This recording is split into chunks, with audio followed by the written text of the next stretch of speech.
আমরা জাতীয় নাগরিক পার্টি এনসিপি কিন্তু সংসদ নির্বাচনে অংশগ্রহণ করেছি, সংসদে যাচ্ছি এই জুলাই জাতীয় সনদ এবং এই যে সংস্কারের আকাঙ্ক্ষা সেটা বাস্তবায়ন করার জন্য। এটাই আমাদের ম্যান্ডেট, জনগণ আমাদেরকে এই ম্যান্ডেট দিয়েছে।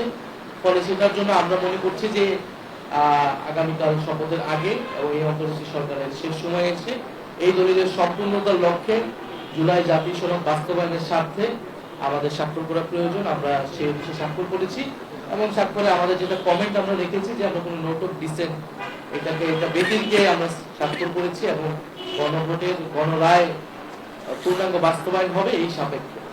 ফলে এটি আমাদের আজকে আমাদের স্বাক্ষরের মধ্য দিয়ে জুলাই জাতীয় সনদ সম্পূর্ণতা পেল এবং আমাদের আগামীকাল থেকে এটা কাজ হচ্ছে যে সংস্কার সভা হবে, সংস্কার পরিষদ হবে, সেই সংস্কার পরিষদে এইটা জুলাই জাতীয় সনদ এবং গণভোটের যে আদেশ, সেই আদেশ অনুযায়ী সংস্কারগুলোকে বাস্তবায়ন করা।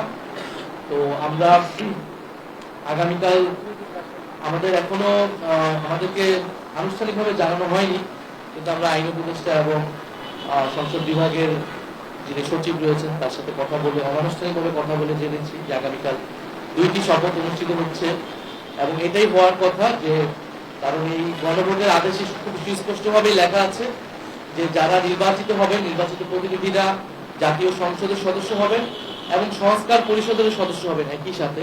ফলে একই সাথে আগামীকাল 2টা শপথ হবে।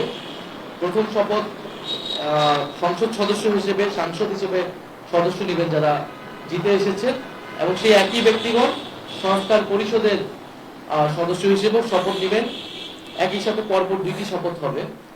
এরকমটাই আমরা জানি, গণভোটের আমাদের আদেশেও সেটাই লেখা আছে এবং এই শপথ কে পড়াবেন এটা নিয়েও আসলে কোনো সন্দেহের অবকাশ নেই।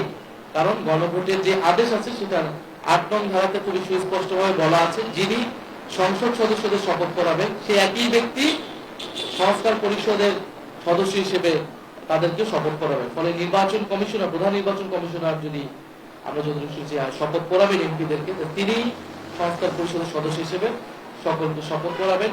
এই শপথের মধ্য দিয়ে আগামীকাল শুধু জাতীয় সংসদ নয় বরং সংস্কার পরিষদ গঠিত হবে। যে সংস্কার পরিষদ নির্ধারিত সময়ের মধ্যে আমাদের যে গণভোট, যেহেতু হ্যাঁ পক্ষে রায় এসেছে, সেই হ্যাঁ পক্ষে গণভোটের যে আদেশের যেই গণভোটের যে প্রশ্নগুলো ছিল সেই সংস্কারগুলা আমরা দ্রুত সময়ের মধ্যে বাস্তবায়ন করতে পারবো বলে আশা রাখছি। আমরা অন্তর্বর্তী সরকারকেও ধন্যবাদ জানাই। আমরা এই পুরো সময়টাতে অন্তর্বর্তী সরকার গণ অভ্যুত্থান পরবর্তী দায়িত্ব নেওয়া এবং নানান সমালোচনা, সীমাবদ্ধতার শর্ত, সংস্কার, বিচার এবং একটা নির্বাচনের মাধ্যমে একটা শান্তিপূর্ণ ক্ষমতা হস্তান্তর আমরা হয়তো আগামীকাল দেখতে পারবো। সেটার জন্য ডক্টর মোহাম্মদ ইউনূস এবং এই অন্তর্বর্তী সরকারকে আমরা ধন্যবাদ জানাই।